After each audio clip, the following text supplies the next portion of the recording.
By the way, do you have a significant other at this point? Has there been one? There has been one in the past, but I don't get paid enough to go on dates. Okay. No, I'm just kidding. That's good. That has been a journey in and of itself. I trust the Lord will send the right person in the right timing. Yeah. You're not going to impress her with money. Yeah, that's very true.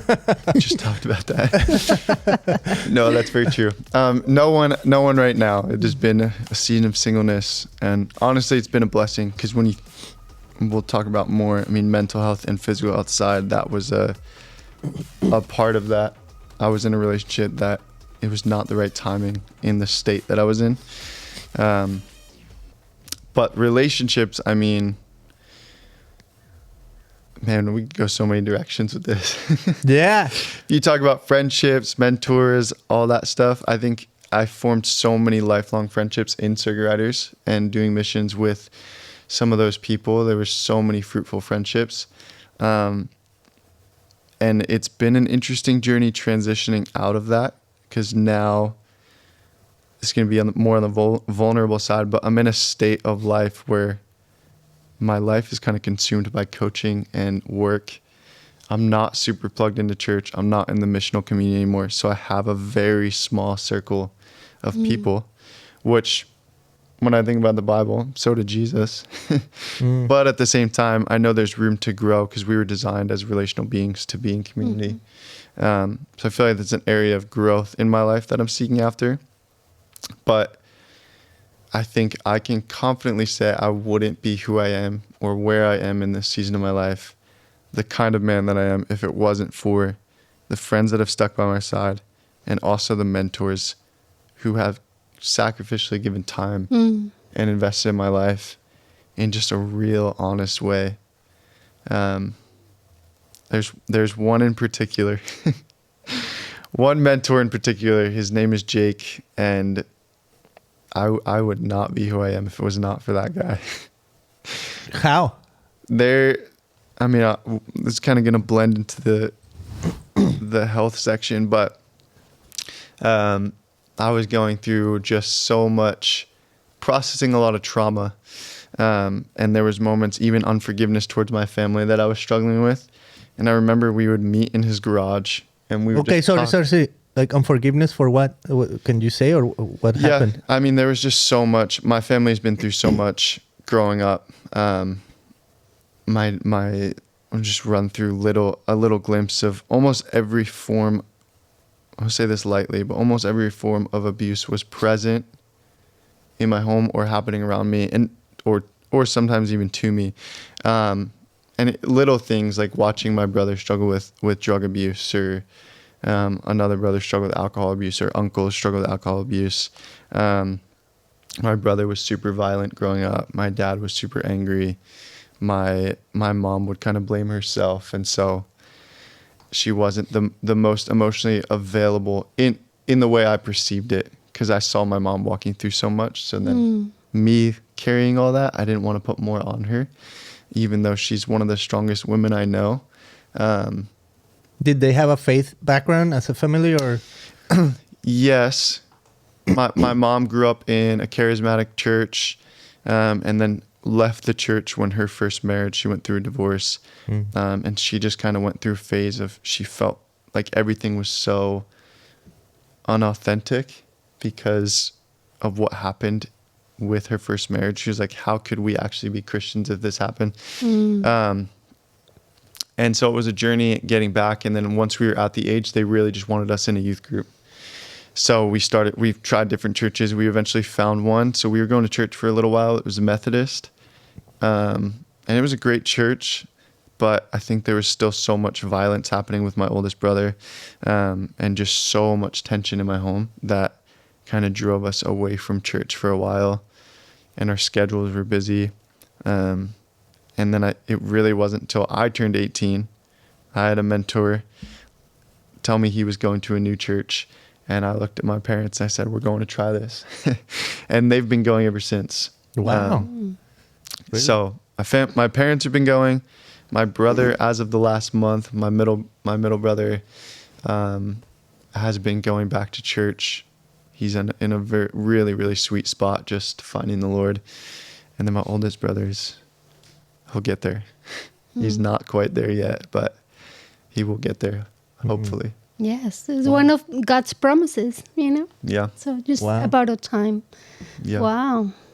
The time. So there was a mentor who, like, because of all that background you had and hurt maybe, and like, my family is kind of messed up. And just by the way, you know, like, I mean, as you're saying, I'm thinking of my family. I'm like, oh yeah, I've seen that, right? So just to say, because I know Mili's background is similar, where sometimes where you're growing up, you think it's only happening to you, right? And then you realize, oh wow, a lot of people go through like hard stuff in a family, right? So just to give enough grace for people listening that, hey, we can all relate in a sense, right?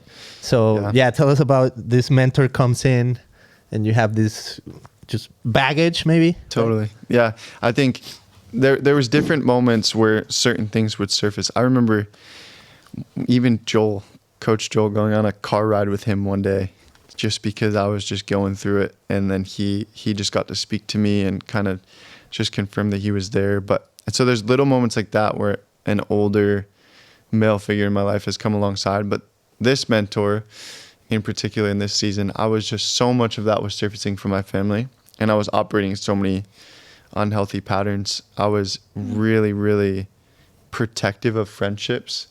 I think because I had a fear of rejection, and I was terrified of, I just had this mindset that at any moment someone's going to just dip out of my life and not be present anymore. So I would get really protective, and in ways I would be really manipulative, where I would say certain things to try to get a certain response, almost to just validate myself or protect myself from getting hurt, which in the grand scheme, those people are not my friends anymore, which is okay. But that was a season where all of that was surfacing, and I stepped back from ministry within Circuit Riders, and just pursued healing in counseling and things like that, and then meeting regularly with this mentor. His name's Jake, and we would just sit in my garage, and sometimes in his garage, and sometimes it would be a normal conversation. Sometimes we would pray. Sometimes we would go deep. I'll never forget the one time I did it because I felt like that's what I was supposed to do, where I told him I was ready to forgive my family. And I felt the pressure of like, okay, this is what everyone's telling me to do. So I feel like I just need to go do it. And I get to his garage, and I'm sitting there, absolutely no emotion. My heart is actually still just really hard. And I didn't necessarily realize this, but he looked at me and he said, we can pray through forgiveness, but it's just going to be lip service because your heart's still hard. Wow. And he knew, like he could sense it. Yeah. He could just tell. And I think that was one of the most marking moments, because like, one, I just needed to be told how it was in that moment. And he was honest with me. And I think realistically, if he hadn't just been straight up honest with me, I probably would have never gotten to that point of actually forgiving them and walking through healing. So that was such a blessing. And then in that same moment, we didn't pray through forgiveness, but he started praying through intercession. And he asked for he's never met my family, but he started asking for their names.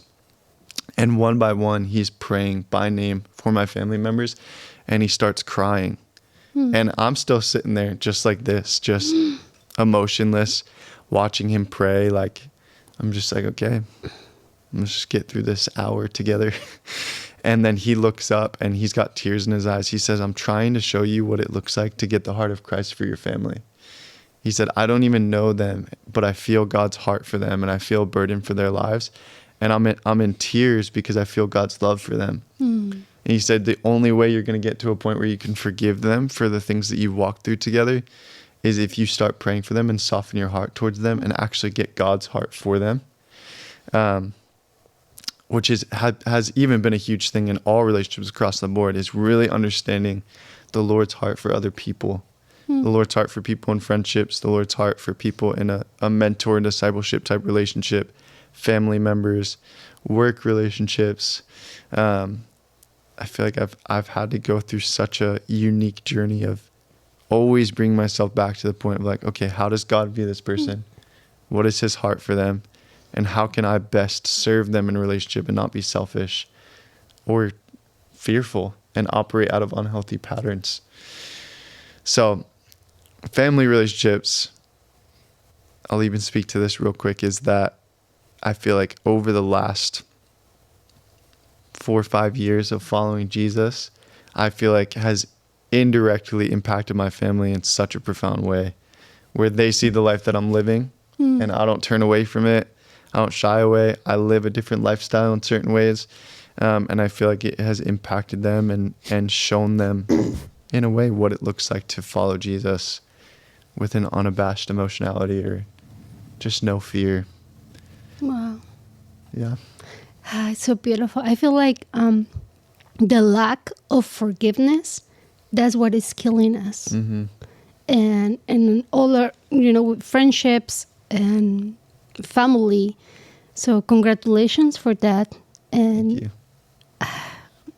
God have a word for you. And he told me, or he's telling me that you are pure gold. And whatever background or whatever challenge, because you're going to continue suffering in life. Mm-hmm.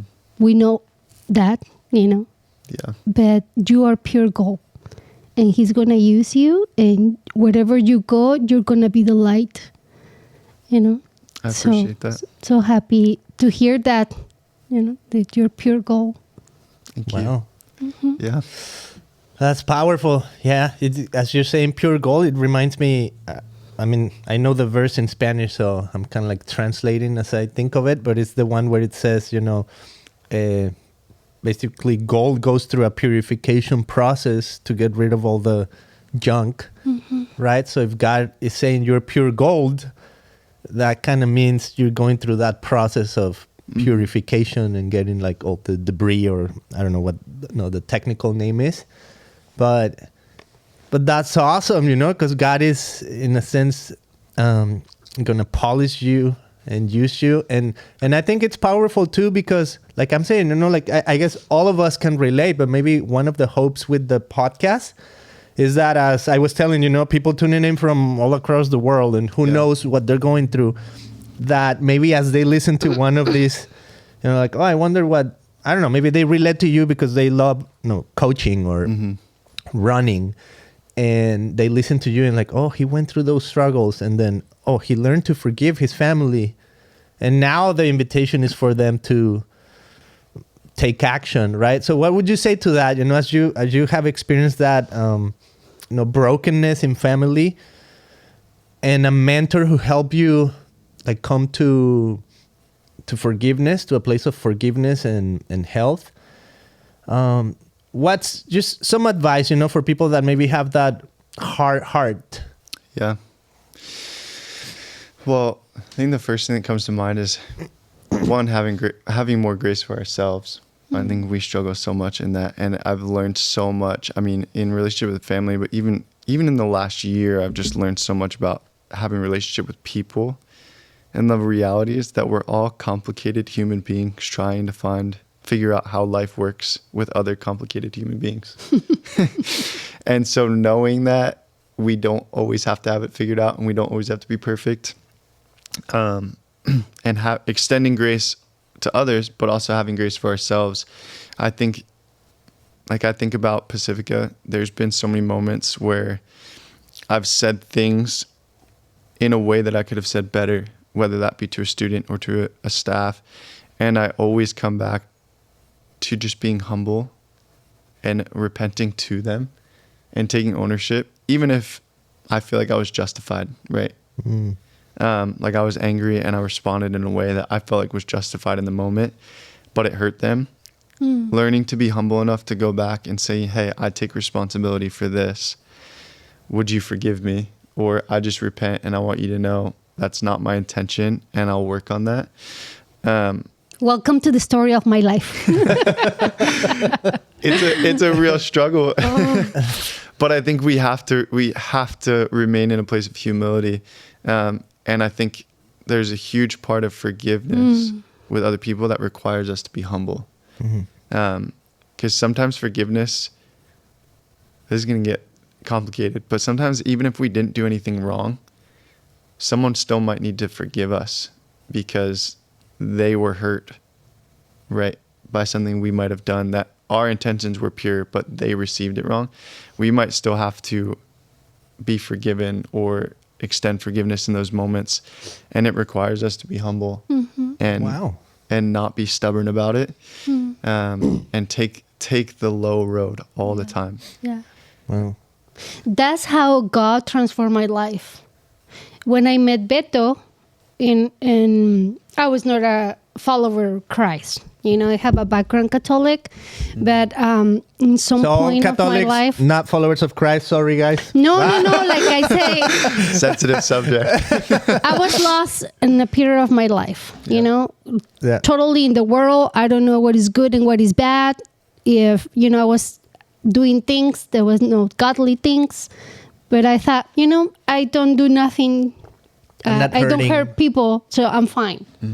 But I'm hurting myself, right? That is bad. So I